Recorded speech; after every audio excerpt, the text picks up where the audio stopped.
Hello everyone, welcome to प्राक्षी classes. My name है साक्षी वर्मा और मैं ये होप करती हूँ कि आप लोग ठीक होंगे। कोविड-19 के पैंडमिक डिजीज़ से प्लीज़ बच के रहिएगा because it's the highest level of corona. ये जो टाइम है ये इस टाइम पे कोरोना अपने हाईएस्ट पोजीशन पे पहुंचने वाला है। सो प्लीज़ जैसे जैसे केसेस बढ़ रहे हैं सो प्लीज़ बी केयरफुल, अपने प्रिकॉशंस लीजिए, मास्क ज़रूर पहनिए और किसी भी चीज़ को टच करने से पहले कुछ थोड़ा सा ध्यान दीजिए, सैनिटाइज करते रहिए and be careful, right? Okay, so आज का जो हमारा लेसन होगा, हमारा लेसन रिग्रेशन एनालिसिस पे होगा। रिग्रेशन एनालिसिस का जो कंसेप्ट है ये हमारे बिजनेस स्टैटिस्टिक्स के कंसेप्ट के अंडर डील करता है। ये हमारी पार्ट नंबर 8 वीडियो होगी। अभी तक रिग्रेशन एनालिसिस से रिलेटेड मैं पार्ट नंबर 1 से लेकर पार्ट नंबर 7 तक सारी वीडियोस अपलोड कर चुकी हूँ और ये उम्मीद करती हूँ कि आप लोग ये सारी वीडियोस देख चुके होंगे और अपने नोट्स बना चुके होंगे, क्योंकि ये जो टॉपिक है ये इम्पॉर्टेंट है आपके लिए और एग्ज़ाम्स पॉइंट ऑफ व्यू से भी। और जो मैंने पार्ट नंबर 7 की वीडियो अपलोड करी है वो मोस्ट इम्पॉर्टेंट है, क्योंकि उस वीडियो में मैंने आपको प्रॉपर्टीज़ सिखाई हैं और जिससे क्वेश्चन आता ही आता है एग्ज़ाम में, ठीक है। ये जो कोर्स है ये BCom programme as well as BCom honours के स्टूडेंट्स के लिए बेनिफिशियल है और जो स्टूडेंट्स जो एनटीए नेट की तैयारी कर रहे हैं जेआरएफ की कॉमर्स सब्जेक्ट में as well as in management also, क्योंकि स्टैट्स आपके कॉमर्स में भी आता है और मैनेजमेंट में भी आता है। तो चलिए आज का जो हमारा क्वेश्चन होगा वो हमारा प्रैक्टिस क्वेश्चन होगा और ये थोड़ा सा डिफरेंट है। इस तरीके का क्वेश्चन मैंने अभी तक आपके साथ डिस्कस नहीं किया, सो प्लीज़ आप ध्यान से इस क्वेश्चन को समझिएगा मेरे साथ, क्योंकि ये तरीके का क्वेश्चन भी पेपर में आते हैं। दिल्ली यूनिवर्सिटी के एग्ज़ाम्स में ऐसा तरीके का क्वेश्चन आने के बहुत चांसेस हैं, सो प्लीज़ मेरे साथ ध्यान से समझिएगा। क्वेश्चन क्या है बेटा? क्वेश्चन कहता है calculate 2 regression coefficients, that means आपको bxy भी निकालना है और byx भी निकालना है, क्योंकि यही हमारे 2 रिग्रेशन कोफिशिएंट्स होते हैं। फिर क्वेश्चन कहता है कि आपको कोफिशिएंट ऑफ कोरिलेशन निकालना है और कोफिशिएंट ऑफ कोरिलेशन क्या होता है बेटा? r। और फिर क्वेश्चन कहता है कि आपको 2 रिग्रेशन इक्वेशंस निकालनी है। 2 रिग्रेशन इक्वेशंस क्या होती है? y minus Y bar is equal to by(x) x minus x bar. एक ये वाली इक्वेशन होती है हमारी रिग्रेशन इक्वेशन और एक हमारी होती है x minus x bar is equal to bxy y minus Y bar, right? तो आपको ये 2 रिग्रेशन इक्वेशंस भी निकालनी है, ठीक है। 2 रिग्रेशन इक्वेशंस तभी निकलेंगी जब आपके रिग्रेशन कोफिशिएंट्स निकलेंगे, ठीक है। तो पहले आपको रिग्रेशन कोफिशिएंट्स निकालने हैं, उसके बाद आपको कोफिशिएंट ऑफ कोरिलेशन निकालना है और उसके बाद आपको क्या निकालना है? रिग्रेशन इक्वेशंस, ठीक है। हमारे को गिवन इन्फॉर्मेशन में क्या है? हमारे को गिवन है n is equal to 10, sigma x is equal to 350, sigma y is equal to 310, sigma x minus 35 का whole square is equal to 162, sigma y minus 31 का whole square is equal to 22222, sigma x minus 35 multiply by y minus 31 is equal to 92। These are the information which is being given. इस information को use करके ही हमें ये तीनों की values निकालनी है, ठीक है। सबसे पहले अगर आप ये देखें, ये जो सिग्मा x है और ये जो n है, इसको यूज़ करके हम क्या निकाल सकते हैं बेटा? इसको यूज़ करके हम निकाल सकते हैं x बार। देखो x बार किसके इक्वल होता है? सिग्मा x अपॉन n के। तो सिग्मा x क्या है? 350 और n क्या है? 10। तो 350 को 10 से डिवाइड किया, दैट इज़ 35। मेरा x बार कितना आ गया? 35, ठीक है। दूसरी बात, अब हम y बार निकालेंगे सिग्मा y और n को यूज़ करके। y bar is equal to sigma y upon n। Sigma y 310 है और n आपका 10 है, तो y बार कितना आ गया? 31। यहाँ तक क्लियर? आगे अब आगे देखो, हमें ये बात पता होता है, ये जो लिखा हुआ है ये क्या लिखा हुआ है? सिग्मा x माइनस 35 का होल स्क्वायर। अभी तक जो भी आपने क्वेश्चंस करे हैं तो आप क्या करते थे? आप x माइनस एक्स बार निकालते थे, राइट? ये जो 35 है ये x बार ही तो है बेटा, है ना? तो ये देखो सिग्मा x माइनस 35 का whole square is equal to 162 मुझे गिवन है, वी आर गिवन दैट, ठीक है। इसको हम कैसे रिप्रेजेंट करेंगे? हम इसको ऐसे रिप्रेजेंट करेंगे, सिग्मा का सिग्मा, x का x, दिस 35 इज जो हमने निकाला x बार, तो माइनस एक्स बार का whole square is equal to 162। दूसरी बात, हम x माइनस एक्स बार को कैसे डिनोट करते थे? स्मॉल x से। तो देखो x माइनस एक्स बार को हमने क्या डिनोट कर दिया? Small x। तो सिग्मा का तो सिग्मा ही रहा, x माइनस एक्स बार को जब हमने स्मॉल x से डिनोट कर दिया तो उसकी जगह हम स्मॉल x लिखेंगे और स्क्वायर का स्क्वायर लगा दिया और ये हमें कितना दिया हुआ है 162 के इक्वल। सो इसका मतलब मेरे पास ये वैल्यू आ गई sigma x square is equal to 162। यहाँ तक क्लियर हुआ कंसेप्ट? ओके, अब आगे बढ़ते हैं। मुझे दिया हुआ है सिग्मा y माइनस 31 का whole square is equal to 222, right. हम इसको क्या लिखते हैं बेटा? Sigma y minus Y bar, क्योंकि y बार कितना आ रहा है 31। ये आप तभी लिख सकते हैं जब आपका x बार और y बार यही वैल्यू आनी चाहिए जो क्वेश्चन में गिवन है, ठीक है। तो सिग्मा y माइनस वाई बार का स्क्वायर कितना आ रहा है 222, और इस y माइनस वाई बार को आप क्या डिनोट करते हैं? Small y।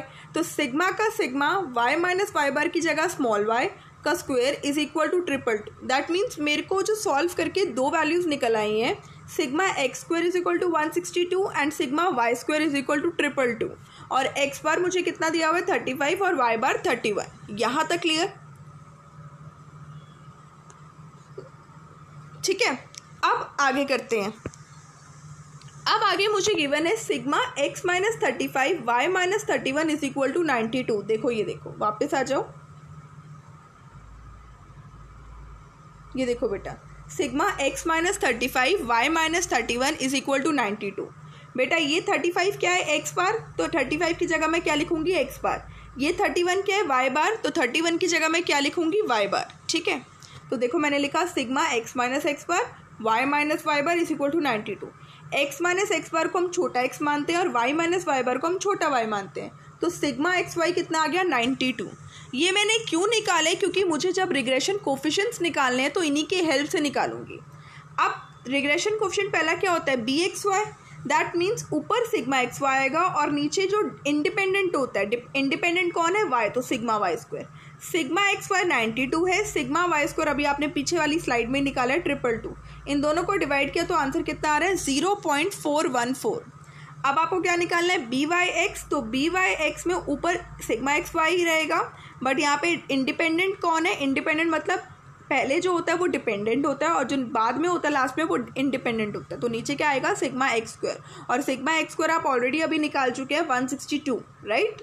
92 अपॉन 162 ये आ रहा है 0.568। तो इसका मतलब हमारे क्वेश्चन का फर्स्ट पार्ट हो गया जहाँ पे हमें रिग्रेशन कोफिशिएंट्स निकालने थे। अब हमें क्या निकालना है सेकेंड पार्ट में? Coefficient of correlation. Coefficient of correlation और रिग्रेशन कोफिशिएंट्स की एक प्रॉपर्टी होती है। क्या प्रॉपर्टी होती है? कि जो कोफिशिएंट ऑफ कोरिलेशन होता है वो ज्योमेट्रिक मीन होता है। किसका ज्योमेट्रिक मीन होता है? बी एक्स वाई और बी वाई एक्स का। और ज्योमेट्रिक मीन को हम कैसे लिखते हैं? ऐसे, राइट। ठीक है, आप इनको स्क्वेयरिंग बोथ साइड्स करेंगे तो आर का स्क्वायर हो जाएगा और ये जो स्क्वायर रूट है ये हट जाएगी, राइट। वही चीज़ मैंने लिखी हुई है, r square is equal to b x y into b y x. नहीं तो डायरेक्ट आप लिख सकते हैं r is equal to under root of b x y into b y x. आपकी चॉइस है, आपको जैसे भी लिखना है। ये जो बी एक्स वाई है 0.414, ये मैंने यही लिख दिया। ये जो बी वाई एक्स है 0.568, मैंने दोनों को मल्टीप्लाई किया। दोनों को मल्टीप्लाई करने पे क्या आंसर आ रहा है बेटा? 0.235152। ये आर स्क्वायर आ रहा है। हमें आर स्क्वायर नहीं निकालना, हमें आर निकालना है। इसका मतलब है इस वैल्यू का क्या होगा? स्क्वायर रूट होगा। तो मैंने स्क्वायर रूट लिख दिया। अब आप सीधा कैलकुलेटर में, अगर आपके पास कैलकुलेटर है तो डायरेक्टली आप स्क्वायर रूट निकालें 0.235152 का। नहीं तो मैं आपको वैसे निकालना सिखा देती हूँ। देखो मैंने क्या करा, मैंने ऐसे बनाया 0.235152 ऐसे लिख दिया, ठीक है। अब ध्यान से देखना, जब भी हम 0.235152 की बात करते हैं, जब भी हम पॉइंट से करते हैं, पॉइंट जहाँ पर भी पॉइंट लग जाए, पॉइंट की अगर हम इस तरफ है तो हम ऐसे चलेंगे, और पॉइंट की अगर हम इस तरफ की बात करें तो हम ऐसे चलेंगे। मेरी बात समझ आ रही है मैं क्या कहना चाह रही हूँ? फॉर एग्जाम्पल अगर 7.64 है तो ये जो पॉइंट है, पॉइंट से हम इस तरफ चलेंगे तो क्लबिंग ऐसे होगी, पर अगर पॉइंट इधर है तो हम क्लबिंग ऐसे करते हैं। दोबारा बताती हूँ मैं, जैसे फॉर एग्जांपल मेरे पास एक नंबर है 125.96, है ना, ये मेरे पास नंबर है, समझ आ रही है। अगर मैं पॉइंट्स की बात कर रही हूँ, पॉइंट की अगर इस तरफ की बात कर रही हूँ तो क्लबिंग यहाँ से होगी, तो पहले 25 की क्लबिंग होगी और 1 के साथ कुछ नहीं है तो 1 का 1 ही क्लब हो जाएगा। बट अगर मैं पॉइंट के इस तरफ की बात कर रही हूँ तो पहले इन दोनों की क्लबिंग होगी। वो डायरेक्शन के अकॉर्डिंग चलने की बात कर रही हूँ मैं, ठीक है। तो अब यहाँ पे पॉइंट आ गया, तो पॉइंट के अगर इस तरफ है तो क्लबिंग एक एक करके होगी। तो क्लबिंग मतलब 2, क्योंकि स्क्वायर रूट निकाल रहे हो आप, और स्क्वायर कैसे होता है 2 से। तो 23 का पहला पेयर बना, फिर 51 का पेयर और फिर 52 का पेयर, राइट। बेटा हमें एक ऐसा नंबर चाहिए जो 23 जो जिसका स्क्वायर हो, 23 किसी का स्क्वायर नहीं होता, तो हमें उससे कम का नंबर चाहिए। अगर मैं 2 की बात करूँ तो 2 का स्क्वायर 4, ये बहुत छोटा हो गया। 3 का स्क्वायर 9, ये भी बहुत छोटा हो गया। 4 का स्क्वायर 16 और 5 का स्क्वायर 25। तो 23 से तो ऊपर 25 हो गया, तो ले चलेगा ही नहीं, तो हम 16 लेंगे क्योंकि मुझे छोटा नंबर चाहिए, ठीक है। तो 4 यहाँ लिखेंगे और 4 यहाँ लिखेंगे, तो 4 × 4 कितना होता है 16। 23 में से 16 गया तो कितना बचा 7। यहाँ तक क्लियर आ गया।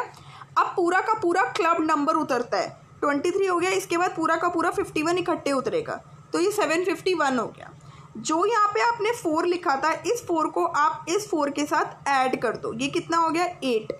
अब 8 के साथ यहाँ डैश लगा दो और मल्टीप्लाई पे भी डैश। मैं ऐसा कौन सा नंबर यहाँ इस डैश पे पुट करूँ कि जो ये आंसर आए ये 751 से या तो इक्वल आए या कम आए। मेरी बात समझ आ रही है? तो दैट मीन्स अगर मैं देखूँ 82 × 2 that is 2 to the 4, 8 to the 16, ठीक है, 164, ये तो बहुत छोटा नंबर है। 87 × 7, 7 7 the 49, 8 7 the 56, 56 और 4 60, ये भी अभी छोटा नंबर है 751 से। अगर हम 88 × 8 की बात करें, 8 8 the 64, 8 8 the 64, 64 + 6 704, दैट मीन्स ये 751 से छोटा नंबर है 704। तो यहाँ पर दैट मीन्स मेरे को 8 के साथ डैश में 8 लिखना है और इधर कौन सा नंबर लिखना है 8, तो यहाँ पर भी 8 लिखा और यहाँ पर भी 8 लिखा। 704 में से माइनस किया तो क्या आंसर आ रहा है बेटा 47, ठीक है। 47 के साथ पूरा ग्रुप उतरेगा 52 का। अब मुझे क्या पुट करना है, ये जो 8 है ये वापस से आके ऐड हो जाएगा, तो ये क्या बन जाएगा 96। अब 96 के साथ मुझे डैश में क्या पुट करना है और किससे मल्टीप्लाई करना है, जो आपका 4752 से कम हो। तो मैंने देखा 964 को 4 से मल्टीप्लाई करूँगी तो ये कोई नंबर आ रहा है जो 4752 से कम होगा। तो 964 और यहाँ पे 4 पुट किया, जो भी आंसर आया उसको रिमेनिंग में छोड़ दो, क्योंकि अब आगे कोई भी ग्रुप नहीं है उतरने के लिए। ये मैं तब आपको सिखा रही हूँ जब आप कैलकुलेटर ले जाना भूल जाए या गलती से कुछ भी हो, तो आपके पास पता होना चाहिए कि कैसे स्क्वायर रूट निकलता है। बात समझ आ रही है? दैट मीन्स मेरे पास जो स्क्वायर रूट का आंसर आ रहा है वो 484 आ रहा है। बेटा ये ऑलरेडी पॉइंट लगा हुआ है, इसलिए मुझे यहाँ पे पॉइंट लगाना ही पड़ा। बात समझ आई? क्योंकि हमने पॉइंट से स्टार्ट किया तो पॉइंट से ही स्टार्ट करूँगी अपना आंसर। तो मेरा पास जो अंडर रूट आ रहा है 0.235152 का, वो कितना आ रहा है 0.484। तो यहाँ आर की वैल्यू क्या आ गई 0.484। तो सेकेंड पार्ट भी हमारा कंप्लीट हो गया, ठीक है। अब आता है थर्ड पार्ट। थर्ड पार्ट में हमें वो बोल रहा है कि हमें रिग्रेशन इक्वेशंस निकालनी है। एक हमारी रिग्रेशन इक्वेशन होती है y on x और एक हमारी रिग्रेशन इक्वेशन होती है x on y। अगर y on x है तो y - y bar is equal to by(x) x - x bar. अगर x on y है तो x - x bar is equal to bxy multiply by y - y bar. y का y रहने दिया, y बार हमने निकाला था 31, byx हम ऑलरेडी निकाल चुके हैं पीछे वाली स्लाइड में 0.568, x का x ही रहने दिया और x बार हमने निकाला था 35। y - 31 ऐसे का ऐसे ही 0.568 x से मल्टीप्लाई होगा तो 0.568x, 0.568 - 35 से मल्टीप्लाई होगा तो -19.88, ठीक है। y का y रहने देना है क्योंकि हमें रिग्रेशन इक्वेशन निकालनी है y की, तो y वेरिएबल तो ऐसे का ऐसे ही रहेगा। 0.568x ऐसे का ऐसे ही, ये -31 इधर आके +31 हो जाएगा, -19.88 +31 बचेगा +11.12 सॉरी। तो ये हमारी रिग्रेशन इक्वेशन है y on x की। अगर हम x on y की बात करें तो x - x बार 35, bxy 0.414, y - y bar y - 31, x - 35 ऐसे का ऐसे ही 0.414 y से मल्टीप्लाई होगा तो 0.414y, 0.414 31 से मल्टीप्लाई होगा तो 12.83 और बीच में माइनस है तो माइनस लगा दिया। अब हमें रिग्रेशन इक्वेशन निकालनी है x की, तो x तो ऐसे का ऐसे ही रहेगा। ये जो -35 है उधर जाके क्या हो जाएगा बेटा प्लस, तो 0.414y तो ऐसे का ऐसे ही रहेगा, -12.83 और +35 तो क्या बचेगा +22.17। तो हमारी जो फाइनल रिग्रेशन इक्वेशन आ गई x on y की वो ये आ गई। विद दिस हमने तीनों पार्ट कर लिया कि हमें रिग्रेशन कोफिशिएंट्स भी निकाल लिए हमने, फिर कोफिशिएंट ऑफ कोरिलेशन भी निकाल लिया प्रॉपर्टी को यूज़ करके, और फिर हमने रिग्रेशन इक्वेशंस भी निकाल ली। ये जो क्वेश्चन है ये इसलिए इंपॉर्टेंट है कि क्योंकि थोड़ा सा ट्रिकी था। यहाँ पे आपको सीरीज़ नहीं गिवन थी, यहाँ पे आपको डायरेक्टली वैल्यूज़ गिवन थी, और उन डायरेक्ट वैल्यूज़ को यूज़ करके फॉर्मूले कैसे बनाते हैं आपको आने चाहिए, ठीक है। सो प्लीज़ ये क्वेश्चन इंपॉर्टेंट है एग्जाम पॉइंट ऑफ व्यू से, तो प्लीज़ पूरा समझिएगा मेरे साथ वीडियो के साथ। कहीं पर भी डाउट आता है तो आप मुझे कमेंट सेक्शन में बता सकते हैं, ठीक है। So thank you so much for watching this video and I hope ये आपको वीडियो पसंद आई हो, और पसंद आई होगी तो प्लीज़ लाइक ज़रूर करिएगा and share with your friends and subscribe to my YouTube channel Prakshi classes. जिन लोगों ने अभी तक नहीं किया please subscribe to it, and कोई भी डाउट होता है तो आप मुझे कमेंट में बताइएगा। और ऐसे ही मैं आपके लिए नए नए वीडियोस प्रोवाइड करती रहूँगी जिसमें हमारा रिग्रेशन का टॉपिक पूरा कंप्लीट हो जाएगा। नेक्स्ट वीडियो में एक अलग क्वेश्चन मैं कराऊँगी, वो भी इसी के ऊपर बेस्ड है, बट उसमें थोड़ा सा ट्रिकी पार्ट आ जाएगा क्योंकि उसमें आपको ऐसे नहीं करना, उसमें आपको दूसरा मेथड यूज़ करना है और वहाँ पे दूसरी प्रॉपर्टी यूज़ होएगी। So please tune up with the प्राक्षी classes so that आप कोई भी वीडियो मिस ना कर सकें और अपनी स्टडी को कंप्लीट कर पाएँ, ठीक है। So thank you so much, bye bye, take care.